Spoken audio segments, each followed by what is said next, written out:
पहली बात तो यह है, कोई दिव्य वस्तु आपको यदि प्राप्त हो तो उसका प्रदर्शन नहीं करना चाहिए। सत्राजित के जीवन में बहुत संकट आए। श्रीमद् भागवत में इस कथा का और बड़ा विस्तार है कि मणि भगवान ने जब ला करके दी तो उसके बाद में फिर सत्राजित की हत्या इसी मणि के कारण हो गई। शतधन्वा ने सत्राजित को मार दिया और भगवान ने फिर उसको, उस शतधन्वा ने उस मणि को ले जा करके अक्रूर जी के पास छिपा दिया। फिर अक्रूर जी से भगवान ने, जब सत्यभामा जी रोने लगी तो शतधन्वा को मार करके भगवान ने उस अक्रूर जी से उस मणि को प्राप्त किया। लेकिन फिर भी वो सत्यभामा जी को नहीं मिली। वो मणि जो है वो अक्रूर जी के पास ही भगवान ने रखी और अक्रूर जी ही सेवा करते रहे। इतना बड़ा उसका प्रकरण है। श्रीमद् भागवत में बहुत विस्तार है इस कथा का। और इसी कारण से जो विद्वज्जन थे द्वारिका के, उन्होंने सत्राजित को पहले चेतावनी दी कि देखो ये मणि तुम भगवान के पास रख दो, क्योंकि यदि तुम्हारे पास ये दिव्य वस्तु रहेगी तो तुम्हारे प्राणों को संकट है। लेकिन सत्राजित ने सोचा कि मैं अपने इष्टदेव की दी हुई वस्तु कैसे दे दूं, और इस कारण से उन्होंने कुछ भी कहे बिना वो चले गए। सत्राजित के छोटे लघु भ्राता प्रसेन ने उस मणि को पूजा स्थान से उठाया और अपने गले में धारण किया, और इच्छा हुई तो वन में चला गया आखेट के लिए। और वहां पर जाने पर उसकी मृत्यु एक सिंह के द्वारा हो गई। सिंह के द्वारा मृत्यु हुई। अब आप कहेंगे कि प्रसेन के ऊपर विपत्ति कैसे आई? बस सिंह ने तो मारा, लेकिन सिंह भी उस मणि को प्राप्त करके जीवित नहीं रह सका, क्योंकि उसको एक ऋक्षराज ने मार दिया। अर्थात वो सिंह भी उस मणि को प्राप्त करके जीवित नहीं रह सका, ऋक्षराज ने उनको मार दिया। ऋक्षराज कौन है? ऋक्षराज कौन है? सुंदरकांड की पहली चौपाई बोलो। जामवंत के बचन सुहाए, सुनि हनुमंत हृदय अति भाए। ये जामवंत जी है, यही ऋक्षराज है। ये कौन है? ये ब्रह्मा जी के अंशावतार है। ये त्रेता युग से इस धरती पर है। त्रेता युग के आरंभ में जब भगवान का त्रेता में पहला अवतार हुआ था, वामन अवतार, उस समय से ये इस धरती पर हैं। और माताओं सज्जनों, जब त्रेता युग में राम जी का रावण के साथ युद्ध हुआ और जब युद्ध समाप्त हुआ तो भगवान ने इनसे पूछा कि हे मंत्री प्रवर, आपने बड़ी मेरी राम काज में सहायता, मेरी इस धर्म युद्ध में बड़ी सहायता की, आपकी कुछ इच्छा हो, कोई आपकी कामना हो तो बताइए। तो जामवंत जी ने कह दिया कि प्रभु, मेरी इच्छा यह है कि एक बार मेरा और आपका युद्ध हो जाए। जामवंत जी ऐसा क्यों कहते हैं? युद्ध करने की कामना क्यों है? क्योंकि जामवंत जी देखते हैं कि रूपहो सुतानाम पितुल्य दृष्टो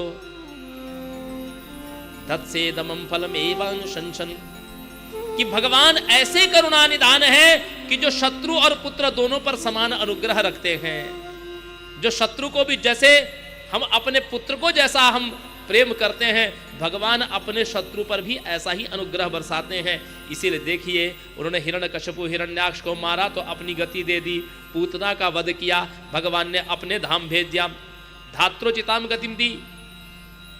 ताड़ुका को मारा, दीन जानते ही निज पद दीना, रावण को मारा तो अपने धाम भेज दिया। तो जिनकी शत्रु पर भी जिनकी करुणा रहती है अपने पुत्र के समान, यही इच्छा, यही कृपा देख करके जामवंत जी के मन में आया। कुछ तो इस बात का भी मन में भ्रम था कि एक बार मैं अपने भुजबल को नाप लूं भगवान के साथ। भगवान ने कहा कि नहीं, इसके लिए, इस कामना की पूर्ति के लिए आपको प्रतीक्षा करना पड़ेगा। यहां पर एक बात और समझिएगा माताओं सज्जनों, भगवान से यदि आप कुछ मांगेंगे तो भगवान इनकार नहीं करेंगे, देंगे।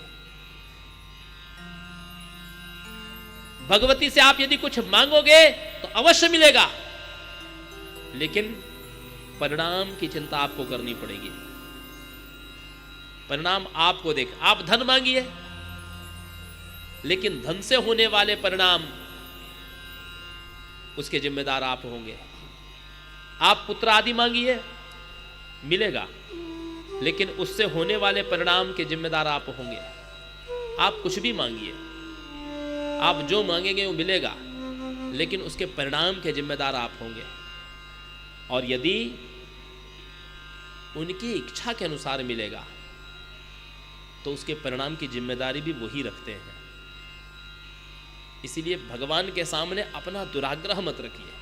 प्रार्थना करना आपका अधिकार है, प्रार्थना करना आपका अधिकार है, जन्म सिद्ध अधिकार है, लेकिन प्रार्थना में यह बात जरूर कहिए जो मेरे लिए, नारद जी जैसे कहते हैं, बस अपनी प्रार्थना के साथ ये एक वाक्य जोड़ दीजिए जो नारद जी ने प्रार्थना, नारद जी ने तो भगवान हरि से उनका रूप मांगा था, उनके जैसी सुंदरता मांगी थी, लेकिन भगवान ने उनको बंदर का मुख दे दिया। क्यों दे दिया? क्या नारद जी भगवान के भक्त नहीं है? भगवान ने इसलिए नारद जी को बंदर मुख बनाया क्योंकि नारद जी ने कहा था, यह बात आपको भी अपनी प्रार्थना में जोड़ना चाहिए,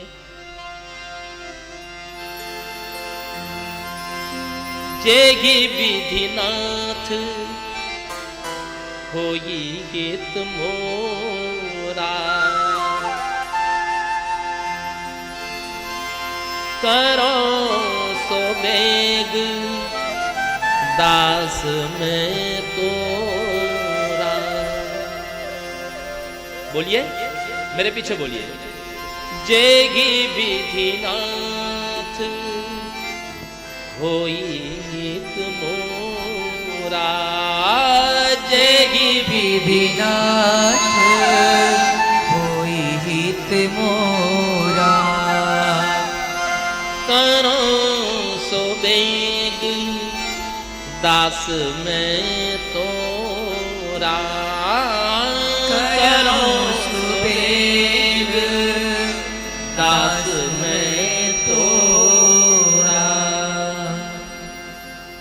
अपनी जितनी भी कामनाएं हैं उनके साथ ये बात यदि जोड़ दी जाए कि प्रभु जिसमें मेरा कल्याण हो, जिसमें मेरा हित हो, वही आप करिए, शीघ्र करिए, करो सो बेग, क्योंकि मैं आपका दास हूं। फिर भगवान को चिंता हो जाती है कि मांगा जो आपने है उसमें आपका कल्याण है कि नहीं है, ये चिंता फिर उनको करनी पड़ती है। इसलिए सज्जनों माताओं, लेकिन जामवंत जी ने यह बात नहीं कही, उन्होंने तो केवल कहा कि प्रभु मुझे आपके साथ युद्ध करना है। भगवान ने कहा तो फिर प्रतीक्षा करो द्वापर के अंत तक,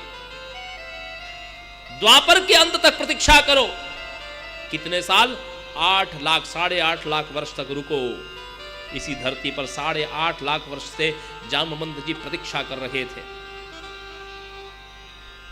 इधर द्वारिका में यह समाचार फैल गया कि लगता है प्रसेन को श्री कृष्ण ने मणि के लोभ से मारा है, क्योंकि श्री कृष्ण ही मणि चाहते थे।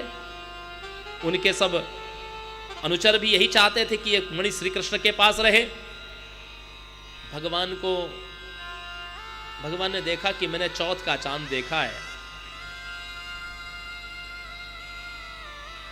जैसे चौथ का चांद हम लोग त्यागते हैं, भाद्र शुक्ल चतुर्थी को हम चंद्रमा का दर्शन नहीं करना चाहते, क्योंकि उस दिन का चंद्रमा गणेश जी द्वारा श्रापित है। उस दिन जो चंद्रमा का दर्शन करता है उसको मिथ्या कलंक लगता है, झूठा कलंक लगता है। और यदि मान लीजिए आपने चौथ का चांद देखा हो, तब क्या करेंगे आप? तो ये जो कथा मैं कह रहा हूं, इस कथा को किसी से सुन लेना या किसी से कह देना तो आपका वो दोष समाप्त हो जाएगा। कौन सी कथा? यही कथा जो भगवान श्री कृष्ण ने चौथ का चांद देखा था, जिसके कारण उन पर चोरी का आरोप लगा। भगवान नागरिकों को लेकर के वन में गए और वन में देखते हैं कि प्रसेन का शव और उसके बाद सिंह का भी शव दिखाई दिया। एक गुफा दिखाई दी। भगवान ने कहा आप सब यही प्रतीक्षा करो, मैं शीघ्र गया और आया। भगवान जब गुफा में प्रविष्ट हुए तो भगवान देखते हैं कि एक बालक उस मणि के साथ खेल रहा है। उस मणि को भगवान ने लेना चाहा और उसी समय जामवंत जी आ गए। जामवंत जी के साथ भगवान का युद्ध होने लगा। युद्ध तो बहुत दिन चला, युद्ध 27 दिन चला माताओं सज्जनों।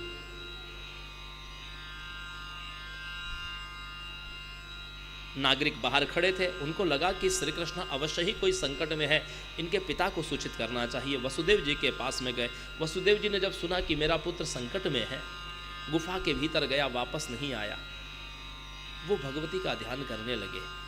उसी समय नारद जी देवी की प्रेरणा से वहां पर आ गए।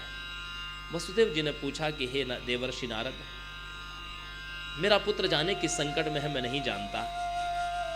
नारद जी ने बहुत प्रकार से समझाया कि आप चिंता मत करिए, संसार में ऐसा कोई योद्धा नहीं कि जो श्री कृष्ण की बराबरी कर सके, लेकिन फिर भी आपको ऐसा लगता है कि वो संकट में है, तो मैं एक उपाय आपको बताता हूं। एक ही उपाय है कि पुत्र प्राप्त यदु श्रेष्ठ देवी मम आराधयाम्बिकाम तस्या आराधनेनैव सद्य श्रेयो प्राप्यसि। आप देवी की आराधना करिए जो सद्य फलदायी है। सद्य फलदायी अर्थात आप जब देवी की आराधना में संलग्न होते हैं, मां वहीं से आपके भाग्य की रचना करना आरंभ कर देती है।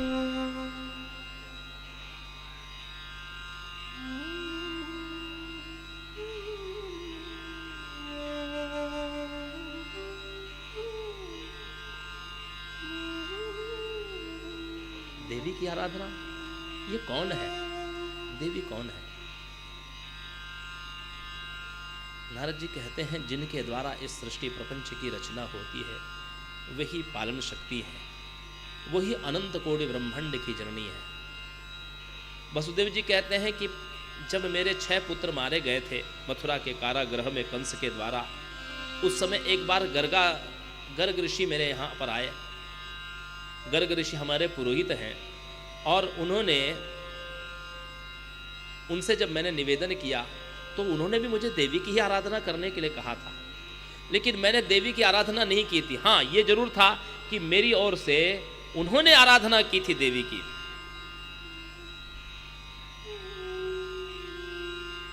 गर्ग ऋषि ने देवी की आराधना विंध्य पर्वत पर की थी अपने शिष्यों समेत, और भगवती ने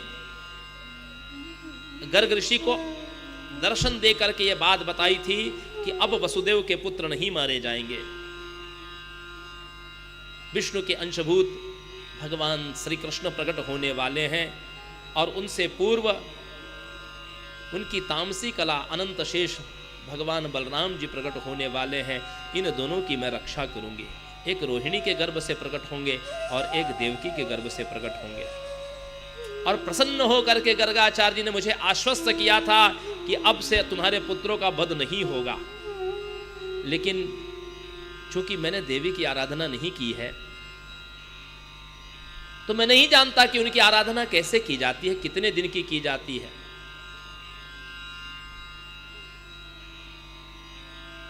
नारद जी कहते हैं, देवी की आराधना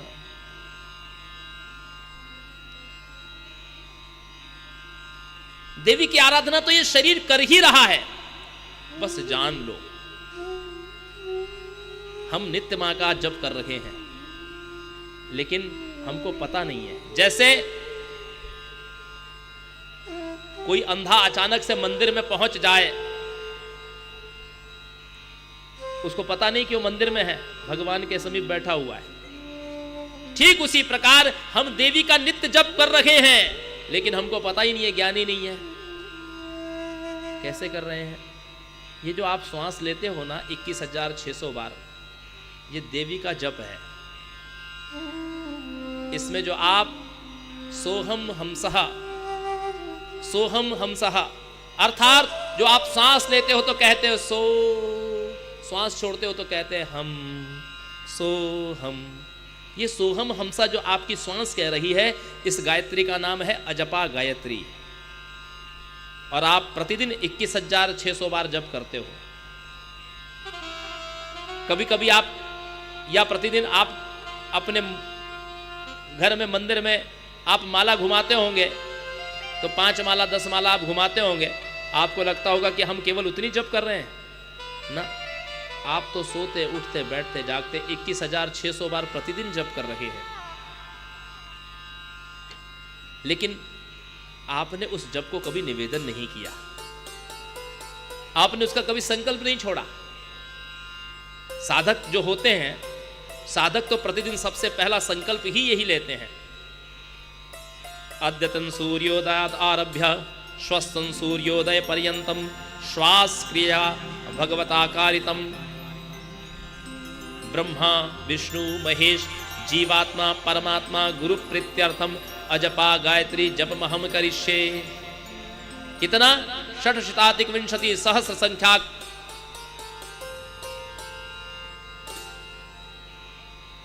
जो मैं 21,600 बार जो श्वास ले रहा हूं, उसमें से 6,000 ब्रह्मा को, 6,000 विष्णु को, 6,000 भगवान शिव को,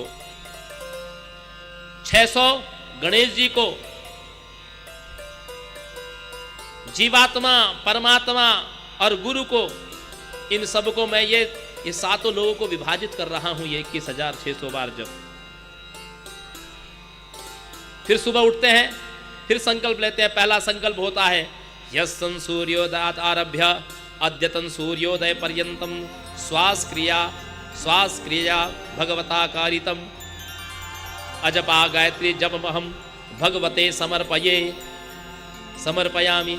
अर्थात मैंने जो पिछले सूर्योदय से लेकर के अभी के आज के सूर्योदय तक जो मैंने जप किया है, वो सब मैं भगवान को भगवती को समर्पित करता हूं। केवल आपके समर्पित कर देने मात्र से ये श्वास आपकी पवित्र हो गई, ये जप में आ गया आपके गिनती। यदि आपको ज्ञान हो जाए कि आप जप कर रहे हैं, जैसे आप मंदिर में जप करते हैं माताओं सज्जनों, तो माला आपकी चलती रहती है, उस समय कोई व्यक्ति आपसे कुछ पूछता है तो आप उसको इशारे से कहते हो माला पहले हो जाए मेरी, फिर मैं बताती हूं, ऐसा आप इशारा करते हो। यदि आपको पता चल जाए कि ये श्वास आपकी लगातार गायत्री जप कर रही है, तो विचार करिए कि आप पाप करेंगे? आपसे पाप नहीं होगा, क्योंकि आपको पता चल जाएगा कि इस समय मेरा जप चल रहा है, वो भी गायत्री जप। फिर भी नारद जी कहते हैं कि देवी की आराधना करना हो, देवी की आराधना यदि करना हो तो देवी भागवत का आश्रय लेना चाहिए। देवी की आराधना 9 दिन की होती है। नवरात्र 9 दिन का है। 9 ही दिन क्यों? 9 दिन इसलिए माताओं सज्जनों, क्योंकि 9 एक पूर्णांक है। एक संख्या में सबसे बड़ी संख्या 9, एक संख्या में सबसे बड़ी संख्या 9 है।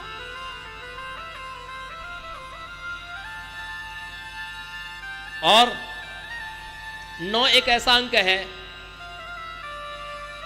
कि जिसका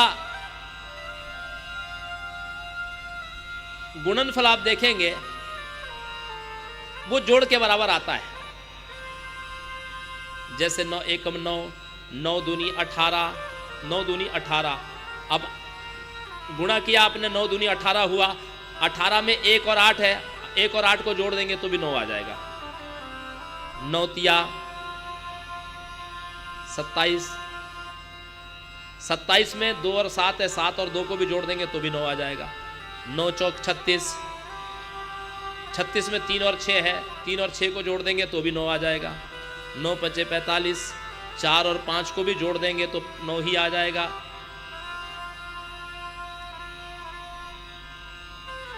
9 छक्के 54, 5 और 4 को जोड़ देंगे तो 9, 9 अठे 63, 9 नाम 72, 9 अठे 72, 9 नाम 81,